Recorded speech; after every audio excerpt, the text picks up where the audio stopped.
ఆలయాల్లోకి ఇతర మతస్థుల ప్రవేశంపై మద్రాస్ హైకోర్టు కీలక వ్యాఖ్యలు చేసింది. హిందూయేతరులను రాష్ట్రంలోని అన్ని దేవాలయాల్లోకి ధ్వజస్తంభం దాటి అనుమతించరాదని ఆదేశించింది. హిందువులకు కూడా తమ మతం, వృత్తిని అభ్యసించే ప్రాథమిక హక్కు ఉందని పేర్కొంటూ బోర్డులను ఏర్పాటు చేయాలని తమిళనాడు ప్రభుత్వాన్ని ఆదేశించింది. ఈ మేరకు మద్రాస్ హైకోర్టు మదురై ధర్మాసనం న్యాయమూర్తి జస్టిస్ ఎస్. శ్రీమతి ఆదేశాలు జారీ చేశారు. అరుల్మిగ పళని దండాయుధపాణి స్వామి ఆలయం, దాని ఉప ఆలయాల్లోకి హిందువులను మాత్రమే అనుమతించేలా ప్రతివాదులకు ఆదేశాలు ఇవ్వాలని కోరుతూ డి. సెంధిల్ కుమార్ అనే వ్యక్తి దాఖలు చేసిన పిటిషన్పై మదురై బెంచ్ విచారణ చేపట్టింది.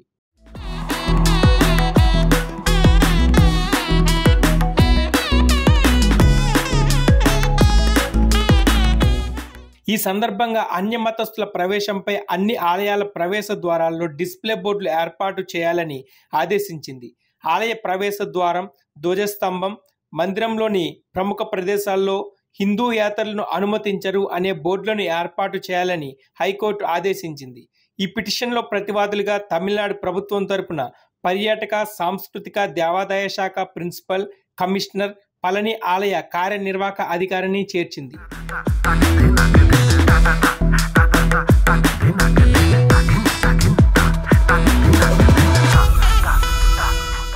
హిందూ మతాన్ని విశ్వసించని, హిందువులు కాని వారిని అనుమతించవద్దని ప్రతివాదులకు సూచించామని, ఎవరైనా హిందూయేతరులు ఆలయంలో నిర్దిష్ట దేవతను దర్శించుకుంటామని కోరితే దేవతపై విశ్వాసం, హిందూ మతం ఆచారాలు, సాంప్రదాయాలను అనుసరిస్తామని, ఆలయ ఆచారాలకు కూడా కట్టుబడి ఉంటామనే వారి నుంచి హామీని పొందిన తర్వాతే అనుమతించాలని హైకోర్టు స్పష్టం చేసింది.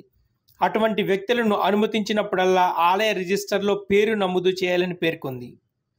ఆలయ నియమాలు, ఆచారాలు, ఆలయ అభ్యాసాలను ఖచ్చితంగా పాటించడం ద్వారా ఆలయ ప్రాంగణాన్ని నిర్వహించాలని న్యాయమూర్తి స్పష్టం చేశారు.